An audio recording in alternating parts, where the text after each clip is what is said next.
The Free People Show, episode 16.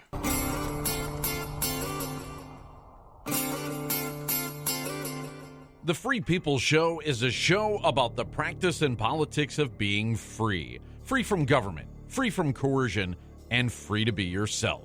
Host Phil Anderson is a libertarian, a Christian, and was the kind of kid who, according to his grandmother, just wouldn't shut up.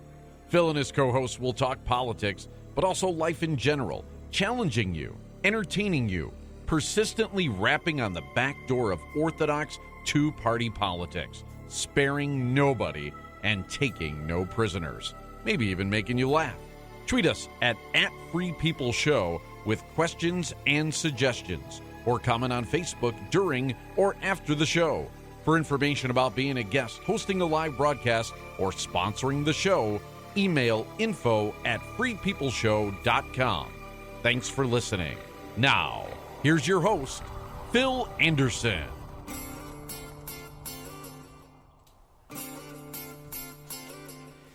Good evening and welcome to the Free People Show, episode 16, where we will have special guests tonight to talk about the Libertarian Party of Wisconsin Convention, which is coming up this weekend, April 21st through the 23rd.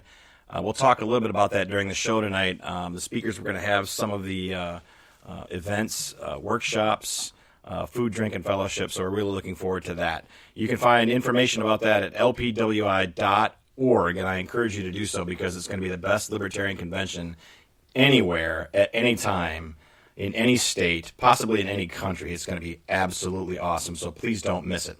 My special thanks tonight to co-host Miles Kristen, who's here with us, engineer Samuel Anderson, business agent Ron DePau, who at this very moment is serving drinks at the VFW on East Lakeside. So if you're on that side of town and are thirsty, then stop by and say hello to him.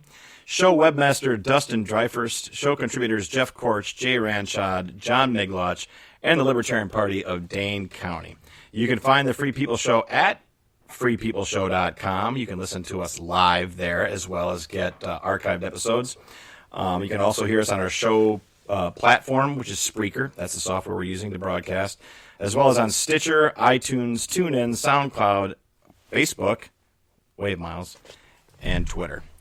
Miles Kristen is a video journalist and activist for government transparency. He is the founder of the Wisconsin International Radio Network and the owner and curator of Yellow Rose Gallery at 122 State Street in Madison, Wisconsin. He is everywhere, knows just about everything, and is unafraid of telling the truth about whoever, wherever, and he's also unafraid to sip a little bit of Rumplemints during a radio show. Show the good folks. That's Rumplemints. He's completely under control. He is completely under control. I worked a 12-hour day. He's a hard-working man. Welcome, Miles. Thank you for having me. So, and our guest tonight for the first segment is Scott Noble.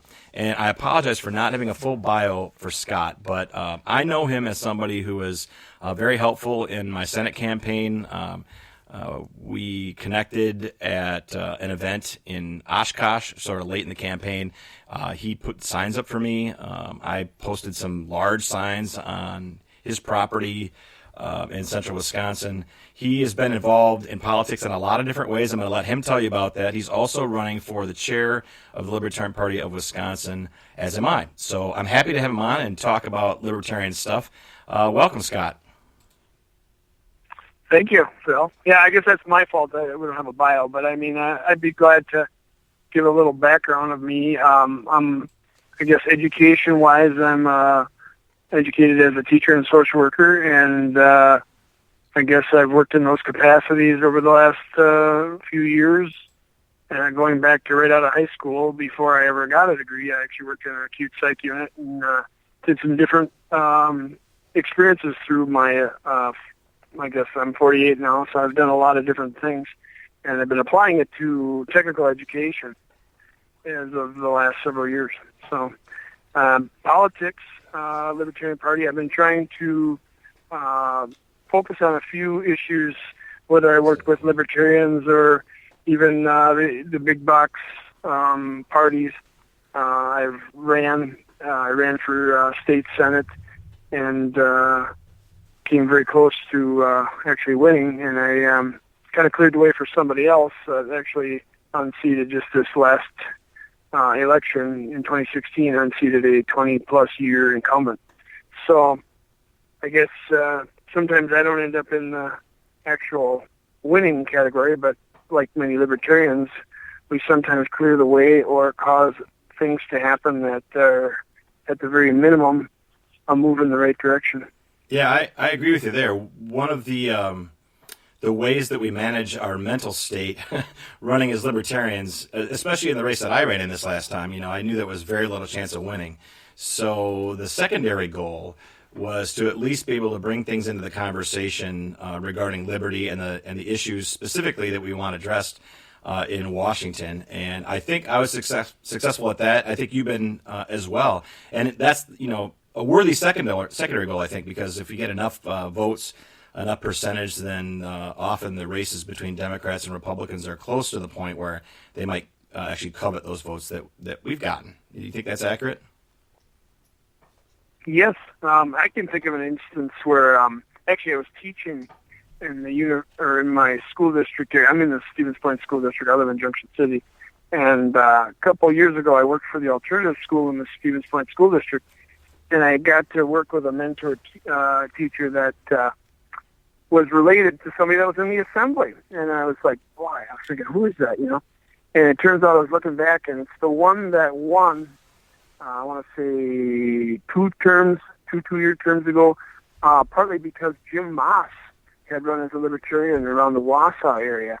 And there was sort of this candidate that came out. He was on he does a radio show a lot like you.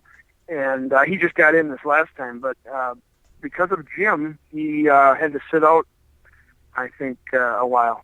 And, Jim got in and got a real good percentage, and I think took a lot of veterans and things like that. So the candidate that was technically, quote-unquote, supposed to win didn't. And now this last time, Jim wasn't in it, and then the guy won. And so...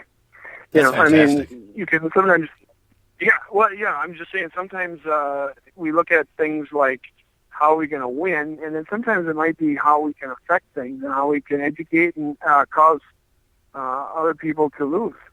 Yeah, that's an interesting question. I know that something that my co-host Miles has been talking about and thinking about, and it is how people can affect change by being involved sort of outside of one party. And I don't know the specifics of your involvement with like Republicans or whoever, but I'd be interested to hear your viewpoint on, trying to achieve liberty, trying to work towards liberty sort of outside any one particular party. Well, yeah, I guess that's probably one of my main, agenda items, I think, for the LPW is that, there's a lot of options as far as libertarian-minded individuals as far as running. There's county races. There's even statewide nonpartisan races that narrow down to 2 people, and they don't require you be red or blue. You could be yellow. You could be green.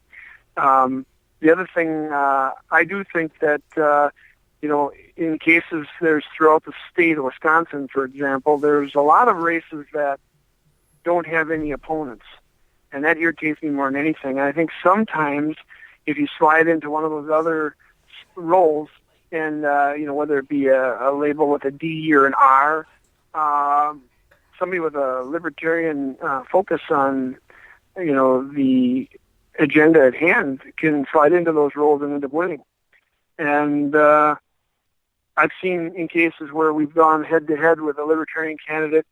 There was actually one in southeastern Wisconsin. I thought, there was a real good candidate down there, and I thought, boy, it would have been really nice if she would have ran Democrat. She might have won. I think if we don't have a libertarian candidate in every single assembly district, every single county race, every sheriff, every coroner, every Senate, state Senate, why not look at taking one of those unopposed spots and just using it for, I think Ron Paul just said, it's just a bus. You get on the bus and you do what is right. Yeah, I can see that approach, and I have a lot of respect for anyone who's pretty strongly libertarian, even if they're in the Republican or Democrat parties. I don't have a problem with that as candidates anyway. I think there might be a perceived conflict of interest when you're interested in being in leadership in one of those parties, but that's that's for other people to decide. That's just sort of where I land on it. But let me ask you another question. We've got a few minutes left before this first break. What is your vision for the Libertarian Party of Wisconsin should you be elected for this next 2-year term? Well, I think the main thing is just to take credit for the good things that we're doing. The big issues I think right out there. Number one is regarding the Federal Reserve, and now it looks like we're probably going to at some point before you and I have passed on to our grave, we will have an audit of the Federal Reserve, and that has been a fight that's been 30 plus, maybe 40 years in the making. And I think that's now time to take credit for that and to continue to push that and more or less bring people into the fold saying, hey, we're the ones that brought that to the forefront. We're the ones that are based on this idea that the Federal Reserve and the fractional reserve system is corrupt and that it creates money out of thin air, and that is not what we want for a good society, a fair society. The other thing that I think, if I point at, that's one big thing. The other one is we're at war, and we're continuing to expand war. And I think it's about time that we pick up the anti-war, pro-peace, non-aggression principle movement and lead it. And, I think we might be missing opportunity if we don't do that. Yeah, I agree with you. That was one of the big things in my campaign for Senate. And actually the one thing that it seemed like when I was out all over the state meeting people that everyone sort of agreed on, nobody really wants to pay tax money or send their loved ones to go fight overseas. More or less, most regular people are against war. They realize that it's terrible, killing, murder, that there's lots of places we should be involved in.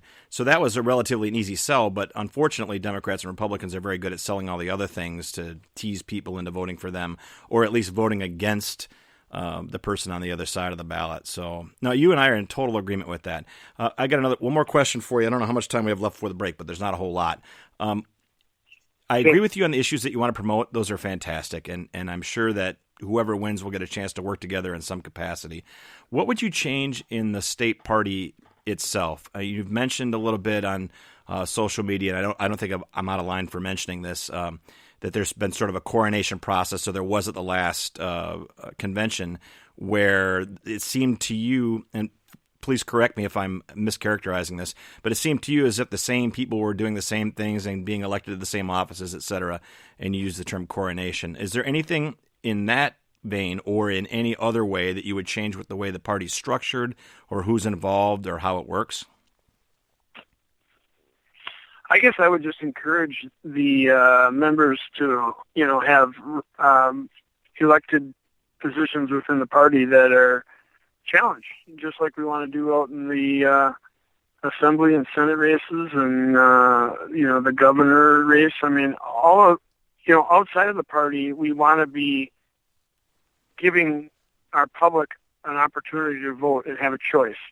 But yet we don't really do it in our party. So I guess, to me, the reason for the, criticism about coronations are basically that I just want people to have a choice. I think it's very libertarian to debate and to discuss things and to give choices rather than recommendations. I mean, it's really an old school, old guard way to do things, is to just have a list of candidates and then there's no opposition, there's no discussion, it's just kind of unanimous approval.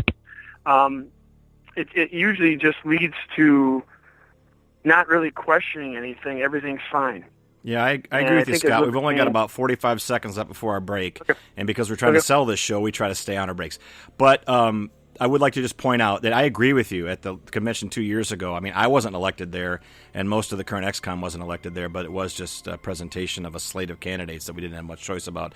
Thankfully, thanks to you running, and we've got at least 2, possibly 3 candidates running for vice chair, as well as some other races, that everyone will get a choice this time.